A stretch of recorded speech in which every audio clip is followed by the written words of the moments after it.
the question becomes is what exactly is the hard thing? So for the smaller courts, especially the layman's courts, so the hard thing was something that they just didn't know the halacha yet. Either they could learn it themselves eventually, or they would knock it up the ladder of the system until it got all the way up to the Sanhedrin in Yerushalayim, and finally to the Sanhedrin in the Lishkas HaGozis, the Sanhedrin that was in the Beit HaMikdash, or at this point until it got to Moses. So the hard thing was something that just didn't have a precedent, that they didn't know what the halacha was yet. That became the hard thing.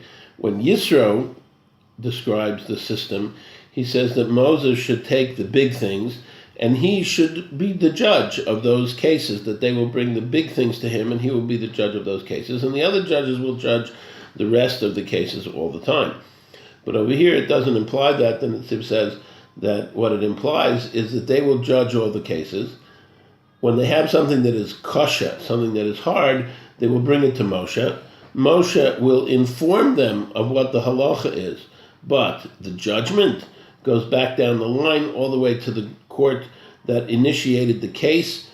V'yishpetu heim, v'chol hadavar hakatan yishputu heim, and all the small things now, once it's something that Moses or that a higher court has already ruled on, there's a precedent, so that becomes a easy thing, and then it goes all the way back down. It gets knocked back down to the court that initiated the question, and now that it's a small thing, meaning it's something that's been heard, they give the psak. They are the final judgment, not Moses, the court that initiated the judgment.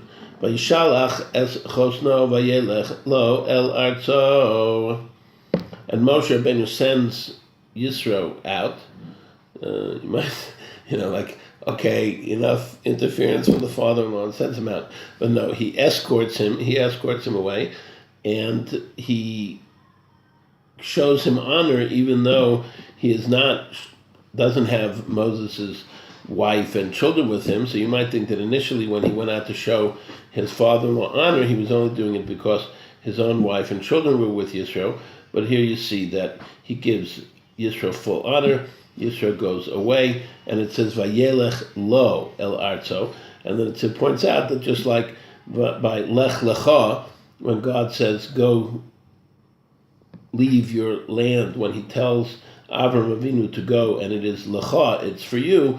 So over here also Yisro goes back to his hometown in order to sell off his properties, in order to bring his family out to the desert, because he is about to throw his lot in with the Jewish people.